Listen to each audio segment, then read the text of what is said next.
Hello students, welcome once again to the new session of programming in Python. Before we study the topics of today, let us try to revise what we had studied last time. Last time we have studied how we can print something on the Python IDLE.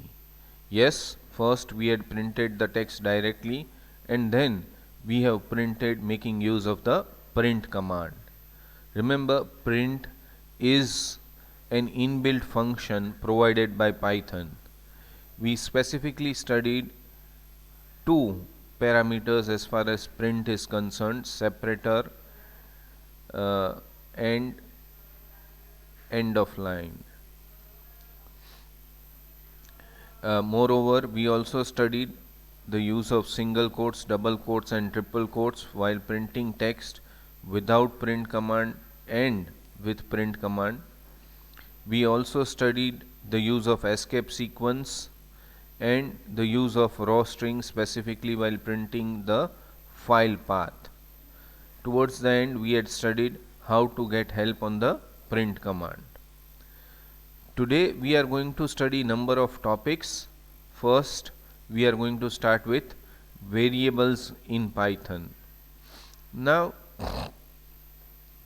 what is a variable and why we require a variable? You have already studied this in number of languages, but just let us try to revise it.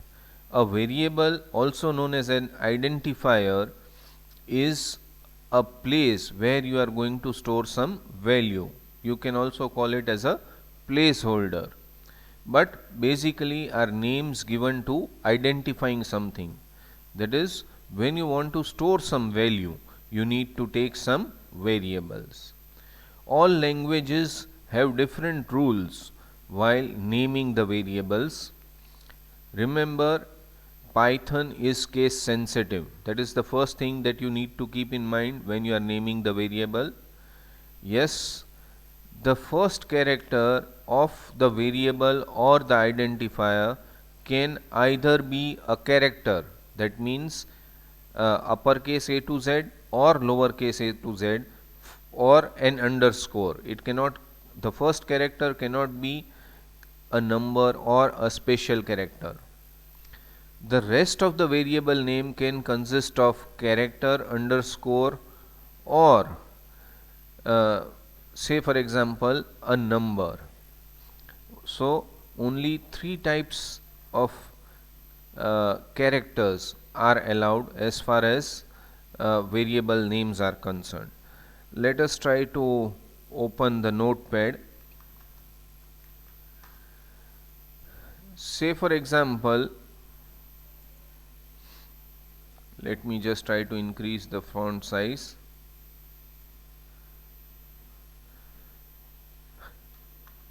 My name is a valid variable name. Yes, underscore my name is a valid variable name, but it cannot start with 1 my name, something like this. No, this is invalid. The first two are valid. Even say for example, other languages may allow my underscore hash underscore name, something like this, but in Python it is invalid. So let us just try to execute this and check it practically. How to check it practically? You need to open the Python IDLE. How you can open Python IDLE? Just, if you are using Windows 10, give Windows key plus S and type Python, and you can observe that the IDLE comes up. So clicking on IDLE, the Python IDLE, that is Integrated Development and Learning Environment, will open up.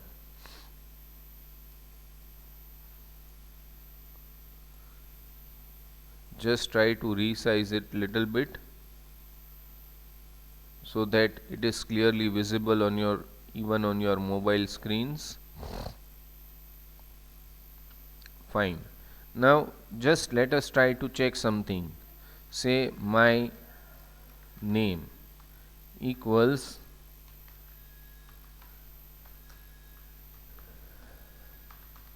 it works, it is valid. But let us try to check the things that we had studied which are invalid in the notepad. My name 1 and then my name equals,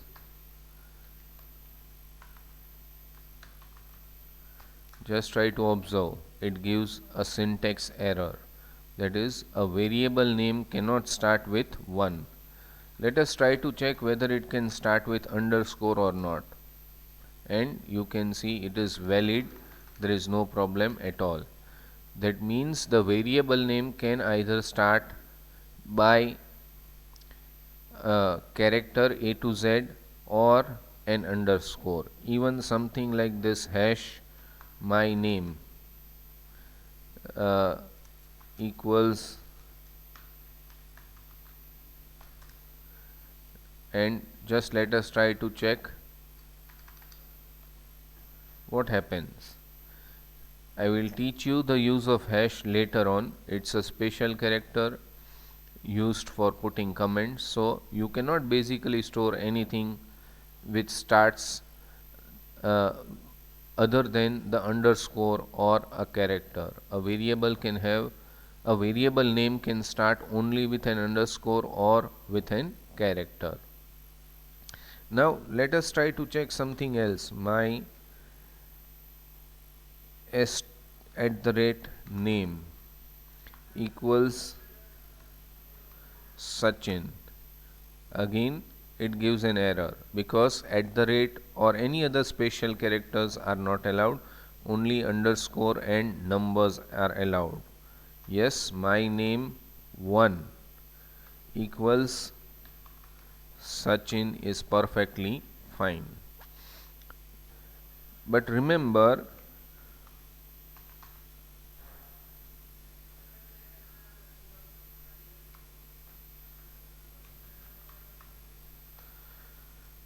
it distinguishes between uppercase and lowercase. So if you give my name 1, it will give some output. If you give my name 1, it will give a different output. That means Python distinguishes between uppercase and lowercase characters. It is case sensitive, so you have to be careful about that. Fine. Now just let us try to check something. How we can assign values to variables, because when we are doing some programming we often need to assign lot of values to variables. Say for example a equals b, a equals 5, and we try to print a, it is perfectly fine. But can I assign multiple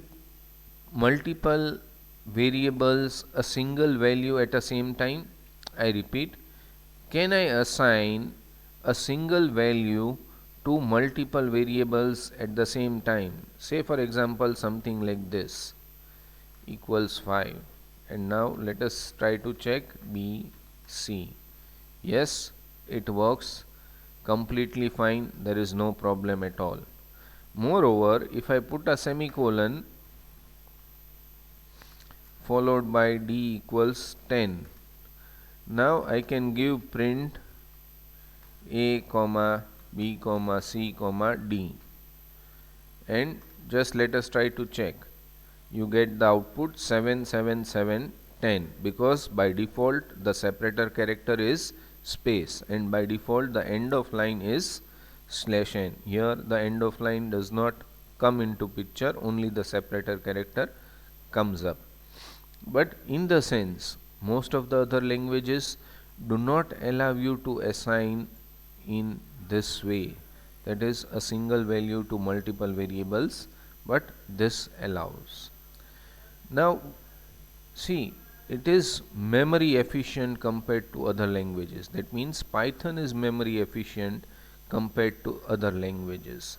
Just let us try to study something about this. Now for this we need to study something like, say for example, there is one again Python defined function a, and what happens, it gives a multi number digit. That means it gives the address of where a is stored. Now at the same time, say for example, I am giving id of d, then what happens, just try to observe.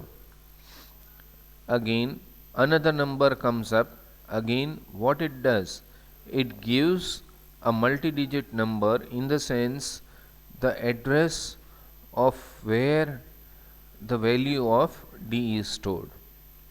But how can we say that Python is memory efficient?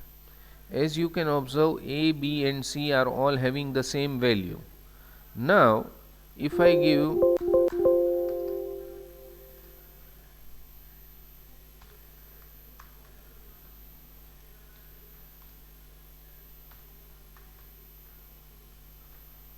I am trying to print three different IDs, that means the address of variables a, b and c, and is there any difference? No, there is no difference at all. As you can observe, all the three IDs are exactly the same.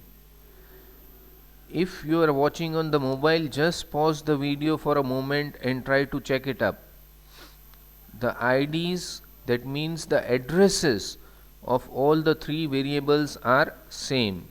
Now if I put id of d, which is having some other value, then the address of d is going to be something different.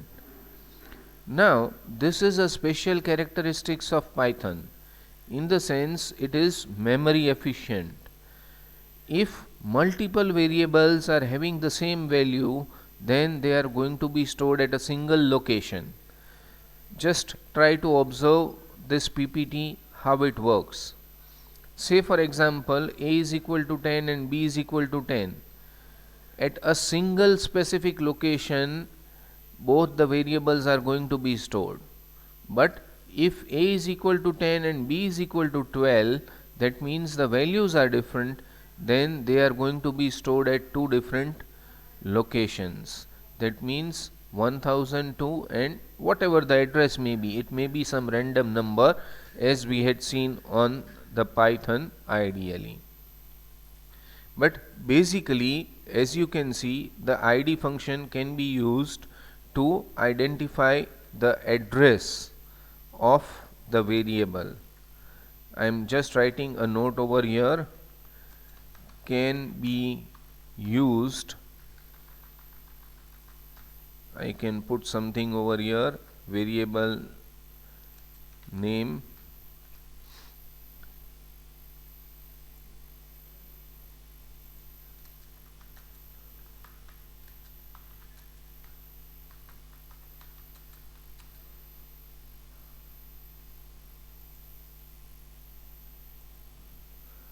id variable name can be used to get the address of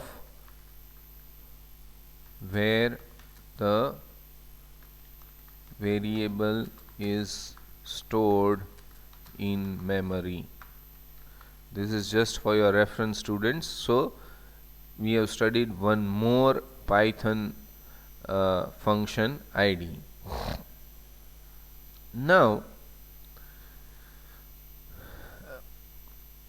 let us try to check what we are going to study next.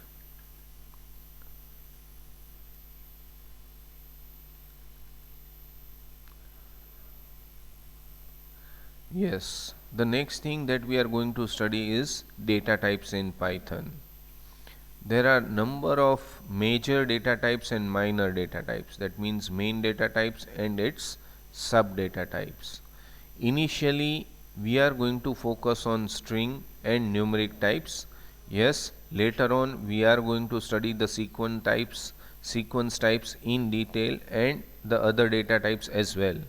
But initially we are going to study string and integer.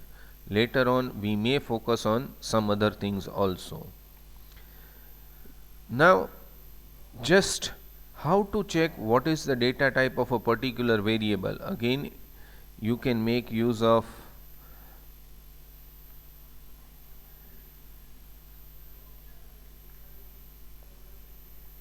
the type function. Say for example, sorry,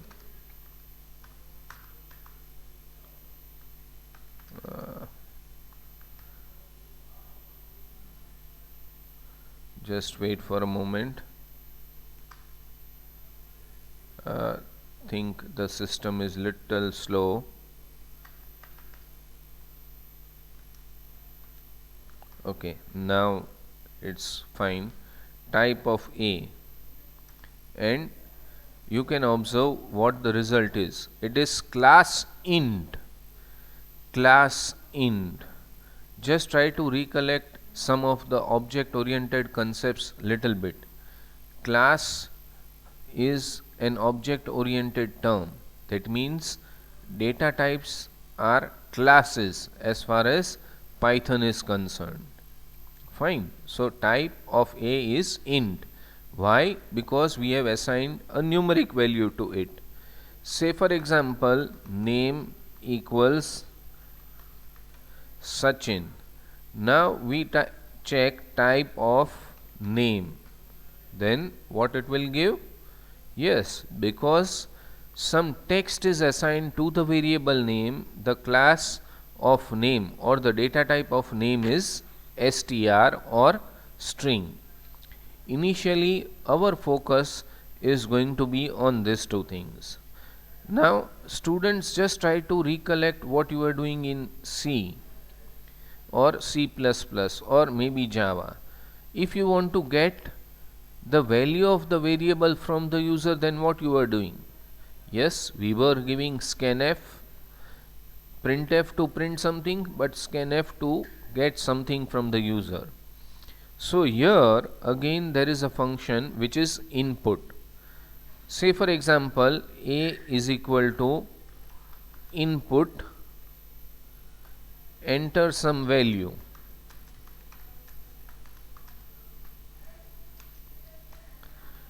Now let us try to see what happens. It gives us on the prompt enter some value. So now I can say for example 15. Now if I give A, it is 15. But if you observe carefully, it is coming within single quotes. Why within single quotes? Because when you take the input function, it accepts the data as a string and not as a numeric automatically. If you give type of A, then what comes? It is class str. That means it's a string. So if we want to accept a number, then what we have to do? Students, again just try to recollect. You had studied something like typecasting. Okay, that means now let us try to give the same number 15. Now let us try to check. Yes, can you observe the difference? The previous one was within single quotes, this is without the single quotes. That means now if we try to check type of A, then it is definitely going to be class int. So yes, through typecasting we can convert the text input or the string input into a integer one. That is, basically we are changing the data type into some other value. So we have studied the type function,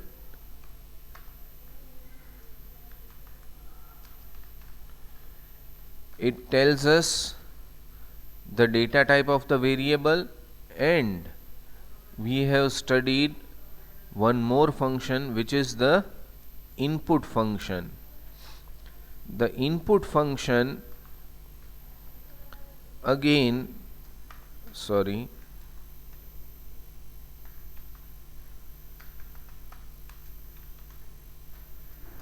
as we have studied, is used to get the value from the user. Specifically when you are writing a program, then this is going to be useful. So the input function can be used in this particular way.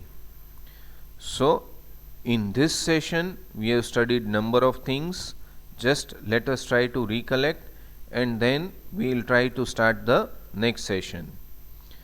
In this session we have tried to focus on the variable naming rules as far as Python is concerned. Say for example, just let me summarize the rules once again. The Python variable can start with underscore or character, and it can only consist of underscore characters and numbers. One main thing that you need to remember, Python variables are case sensitive. Another thing that we studied is, yes, it is memory efficient. Why it is memory efficient? Because variables with same values are stored at the same address, with different values are stored at different addresses. In this we need to make use of one function which is id to identify the or to get the address of the variable. Now apart from this, yes, we have had a look at the basic data types available in Python, the major and the minor data types available in Python. As I said, we are going to start with the text and the numeric types, and later on we will try to study the other ones also. Now how to check the data type of a variable? Again we have to use the type function. As we can see over here, type and variable name, we will get the data type of the variable. The last thing that we have studied today is the input function. When we want a value from the user, then we can make use of the input function.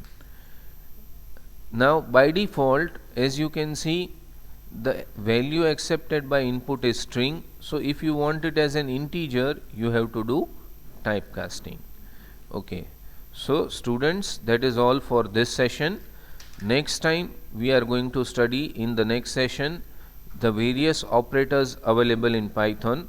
Most of the operators you have already studied, but there are some additional operators, and some operators work in a different way.